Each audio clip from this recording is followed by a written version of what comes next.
A crowded convoy of several clusters, each composed of 18 cargo-laden tanks, pulled across the shifting, frigid terrain of Gruppalokta. Each tank was encased in thick sheets of iron that constantly let off steam in the icy tundra. The skies above were black as tar, dotted in the lights of the descending stars. Each one descended slowly, practiced, until they reached 3 stories from the ground. They froze over, the ice making them glitter ever further even as they landed and rolled upon the ground to join their millions of brethren. One of the laden beasts of burden, pulling one of the tanks, lifted its serpent-like neck and shook to remove flakes of frost from its scaly, woolly head, before going back to its assigned yoke. Thick, bulky legs sinking into the sheets of frozen stars.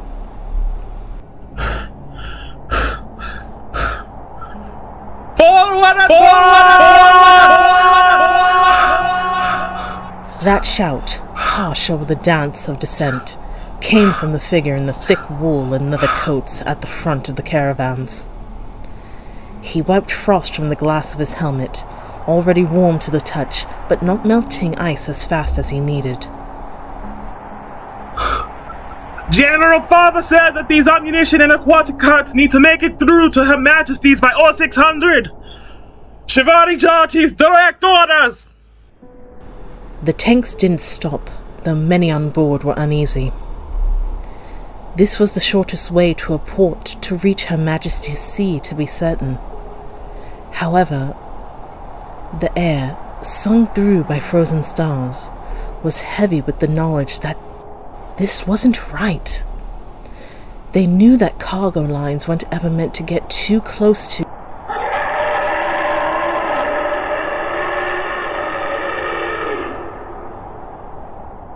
One of the Turtwallans reared back, bellowing something awful. Immediately, everyone in the caravan knew that something was wrong. Fortune, what little she had been giving them, had decided to turn her eye. The caravan leader signaled for everyone to cease motion. He needed to gauge the situation, see what the risks were building in response to any potential reward. From the tertiary caravan, a merchant shouted, "Sir, we should..."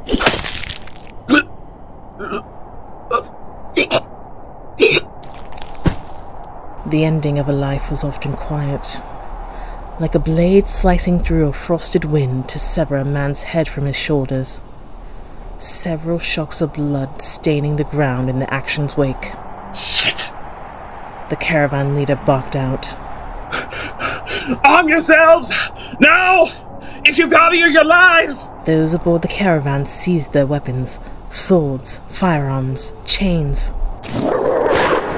A bark, crackling and croupy with the ice of the land, sounded from the north. The sight that was given to them ripped a pathetic whimper from one of the grown merchants near the back. Wolves. No. Ice sculpted into grim facsimiles of the vicious predators. What, upon first glance, was a decent pack grew, with the shifting of the ice and wind, into a veritable army, 100 deep.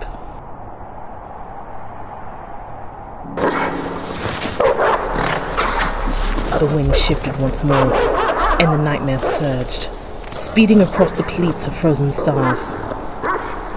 2 of them leapt up and sank their teeth into one of the Turtwallans' throats.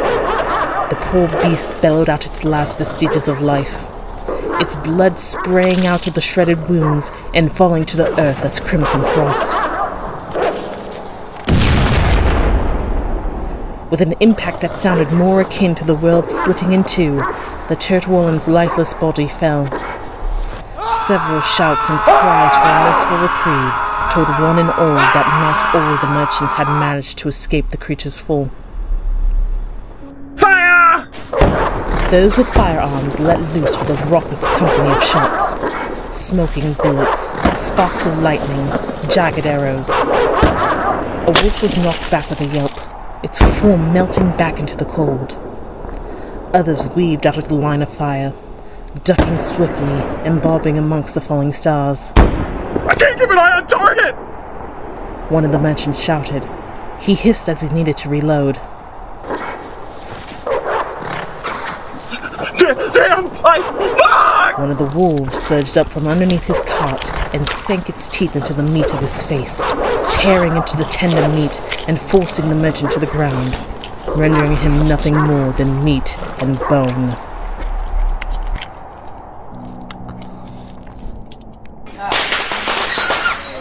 Another merchant clapped her hands together, bringing forth a spark of purple fire that she pulled into a long rope-like shape.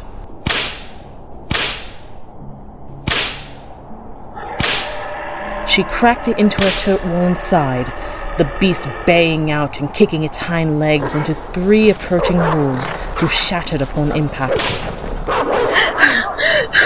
We are gonna be murdered out here! She screamed out to the caravan leader, her heart cracking against her ribcage with every whip. We need backup! The caravan leader grit his teeth, but another withering shout of a merchant choking on their own blood, as well as another Turtwallen's dying bellows, shoved him into action. He rushed to his tank and damn near twisted his arm, reaching for a large brick-like phone. Patch me through the... Don't give me shit about bad vibes! Get me to General Father! Now! The caravan leader turned his head away from the ocean of carnage in a desperate show of focusing on the monotonous non-sound of being put on hold. The other end clicked to life, and the caravan leader immediately made his report. General! The munitions caravans are under attack! Yes! Estimated distance from the nearest checkpoint is 780 miles! Missed in His eyes shifted from his left to his feet. He looked upon his Turtwallen side as his mouth fell. General, He stopped again. You can't! His shoulders sank, body following the spirit. Sir! Sir! Sir! Please!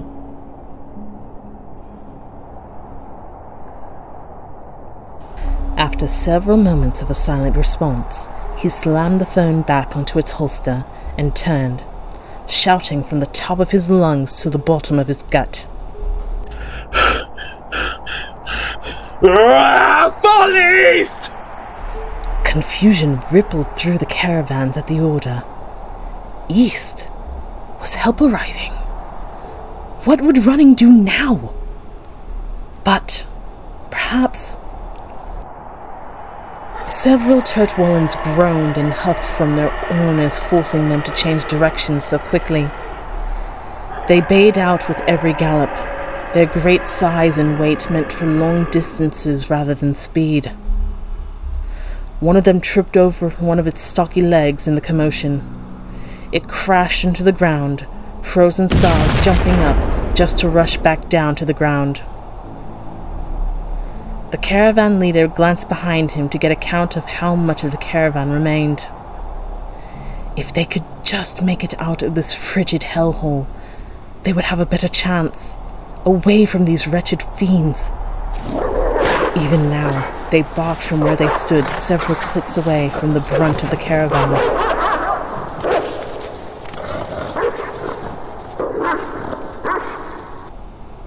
He narrowed his eyes, gripping tighter onto his steering reins. Another merchant called out what many in the caravans wondered. Why are they so far away? What the hell's going on here? Muttered the caravan leader. It was barely audible with the din of shattering glass and the shouts and the bellows.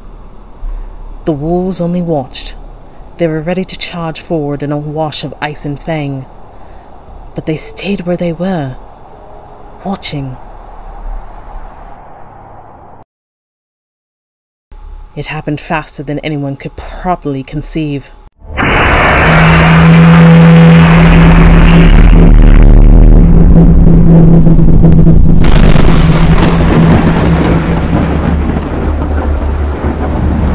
The sea of frozen stars around him was hurled into the air, into mighty crashing waves. Tank, Turtwallen and merchant alike were tossed asunder as easily as tissue upon the wind. The concept of ground was no more. All sound was engulfed by an atomic crack of thunder. The skies above were shattered and torn apart by searing, icy bolts of lightning. The source of this destruction, this cataclysm of explosion and noise, was a titanic behemoth. 300,000 feet from the tip of its spiraled glass horn to the sweeping curtain of its tail. Its body was all silken navy, dotted in pearlescent pockmarks and silver barnacles. Great milky eyes looked at everything and nothing as the creature sank back down into the sea of frozen stars with a shattering crash of waves.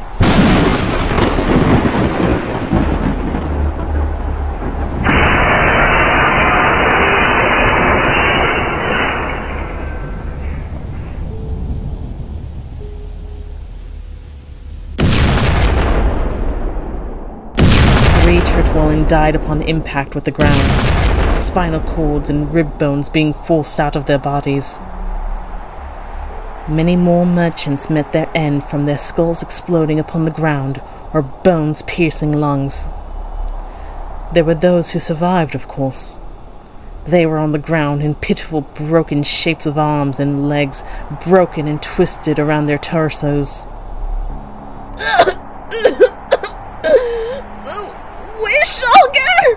One of the merchants struggled to her feet.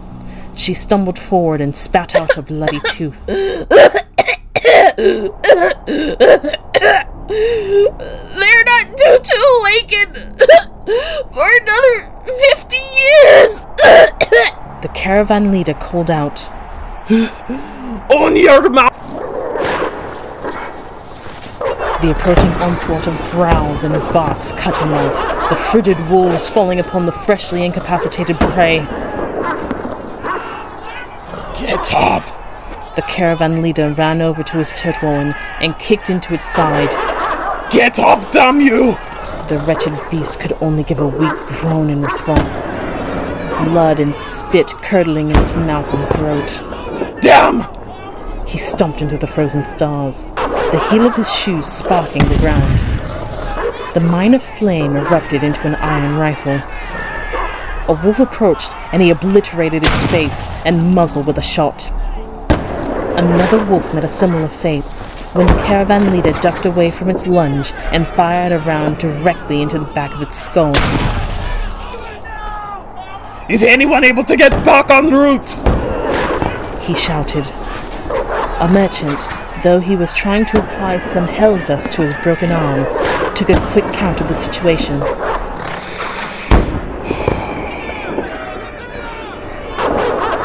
We have 6 Turtwallen able to walk. The caravan leader grit his teeth as he reloaded. That was scarcely anything compared to their assigned quota.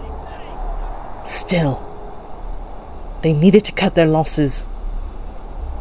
Mount up what we can salvage and let's get the hell out of here! Those who remained feverishly worked to hitch up what remained of the tanks to the Turtwallen who hadn't been crippled.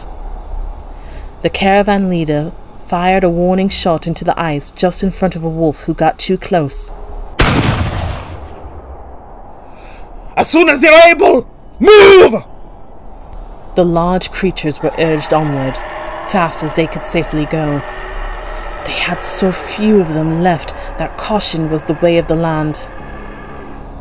After shooting the legs out from underneath an approaching, snapping wolf, the caravan leader ran after the nearest Turtwallen and jumped up to grab one of its rear harnesses. The nearest wolves threw their heads back in a haunting howl.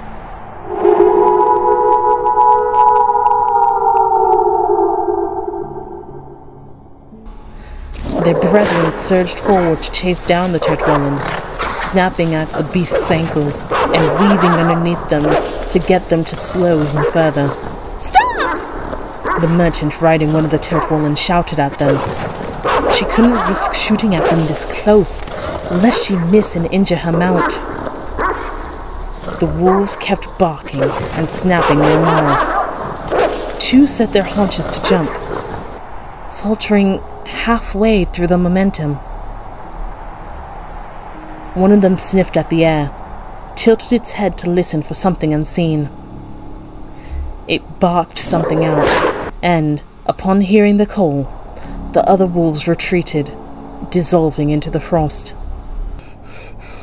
We can make it. The caravan leader glanced back.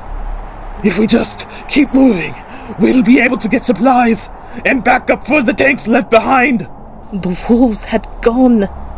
Our confidants be praised. They had survived the storm. His heart stuttered, face falling. Wait! No!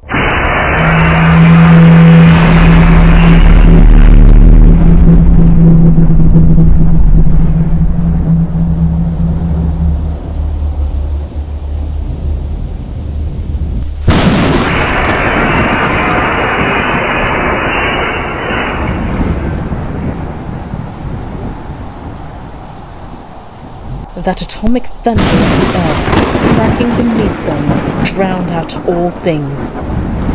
Amongst the surge of frozen stars, crashing against each other, the surviving Turtwollen and merchants were tossed up as the Wish Auga breached once more. The caravan leader landed with a disgusting crack. That was a shattered shoulder for sure. All around him, tanks and merchants and Turtwollen landed, breaking into jagged pieces of steel, bone and flesh. He almost didn't even catch the way his breathing came in the form of laboured rasps before a Turtwollen's corpse landed right next to him. It wasn't the deafening boom, bursting his eardrums and causing them to rinse with blood, that ruined him. It was the catastrophic obliteration of his arm under the beast's girth. He wasn't even numb at this point. There was far too much sensation between the pinpricks of chill the frozen stars gave his body. His bloody pulsing ears, in the crescendo of pain from the mangled meat and bone that had once been an arm. And yet,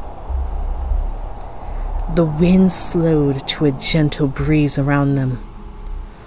The caravan leader looked up as much as he was able, and felt his soul leave his body. In the distance, slowly prowling forward, was a beast that everyone in Acryoziolana knew and had learned to dread. With every third or so step he took, a fission of frigid light seeped into the sea of frozen stars. After the 5th time this occurred, all of Gropolokta trembled, and behind the encroaching menace, the Wish Auga breached the surface of the frozen stars. No! No! He reached for the closest thing he could get a touch on, the bent dagger of one of the deceased merchants. He wasted no time in jabbing the blade into his shoulder. He bit his tongue to stifle the worst of his screams, the guttural choking from deep in his throat giving away the moment of every incision and slice through muscle.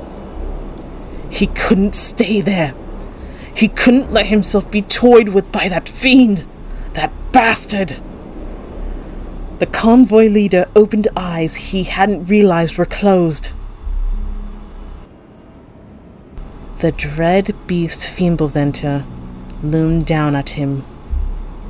That expressionless mask beheld cruelty that not even the most sadistic of despots could muster.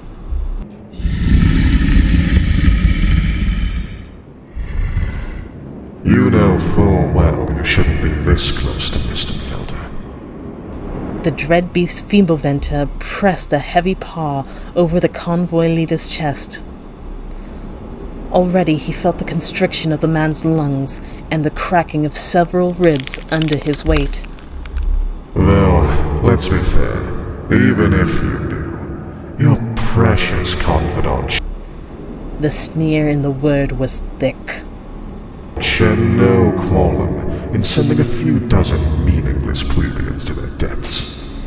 The dread beast Fimbulventir seized the convoy leader in one hand and tore him away from underneath the church-walling corpse. Oh, how the man screamed as his body was unceremoniously ripped away from the mangled meat of his former arm. The blood that was a trickle exploded into an abrupt spray that froze in the air. The dread beast Fimbulventir hurled the man several feet away. He leisurely followed the mangled body, shaking his head at the way the convoy leader struggled to crawl away. Well, don't start crying now. The dread beast Fimbulventir pounced upon him, digging his claws into the tender flesh of the man's mother. At the wails and pleas underneath him, the dread beast Fimbulventir hummed and sighed.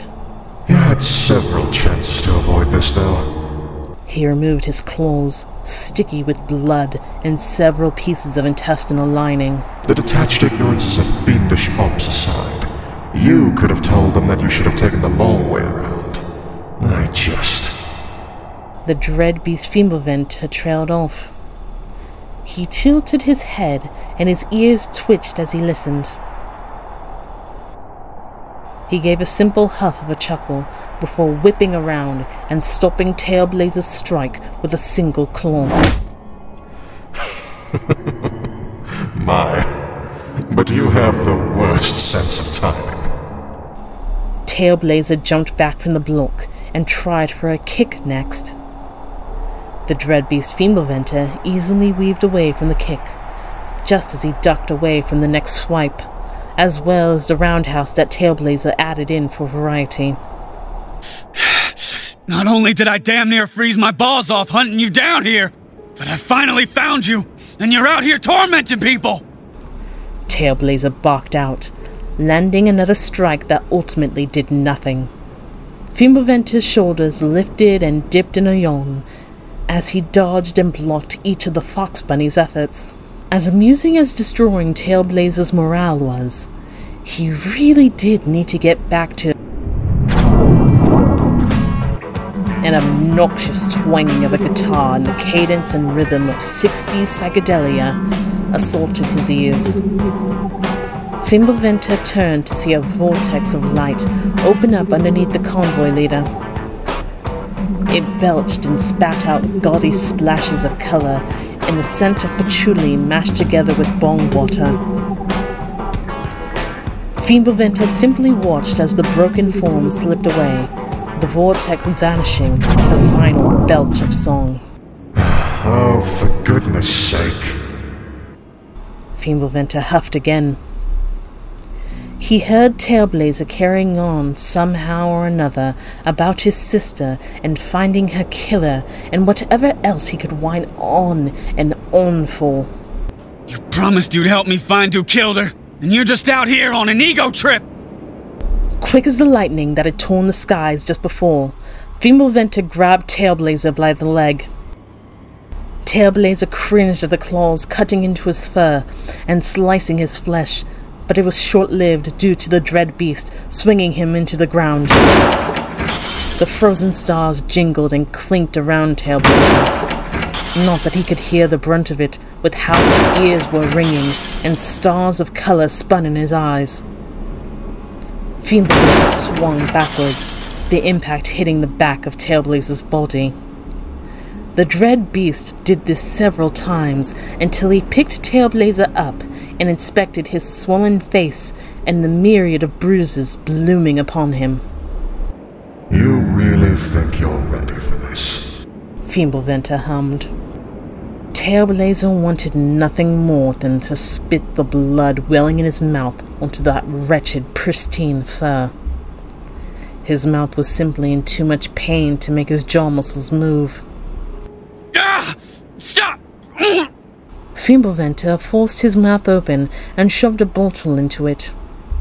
Despite the pain of the action, TailBlazer recognized it as the same combination Fimbulventir had given him back in Nulloslakte. He landed with a grunt in a wash of frozen stars. I must admit, Fimbulventir began walking. I thought you would have given up and turned your fuzzy little tail back from whence you came by now. The moment TailBlazer's muscles went screaming as much, he stood up on his paws. If this is your way of dissuading me, then you ain't just a shitty person. You're an even worse motivator. Fimbulventir waited for TailBlazer to completely finish off the bottle. The wind picked up. What say you then? TailBlazer tossed the bottle aside. What's that? Are you ready to dive into the sea of wrath and dance the nuptial waltz of vengeance? TailBlazer narrowed his eyes and dipped his head in a curt nod. Fimbulventir's mask split into the sharp, deadly grin of an apex predator. Then off we go. A violent vortex of sharp icicles and savage winds burst to life next to Fimbulventir.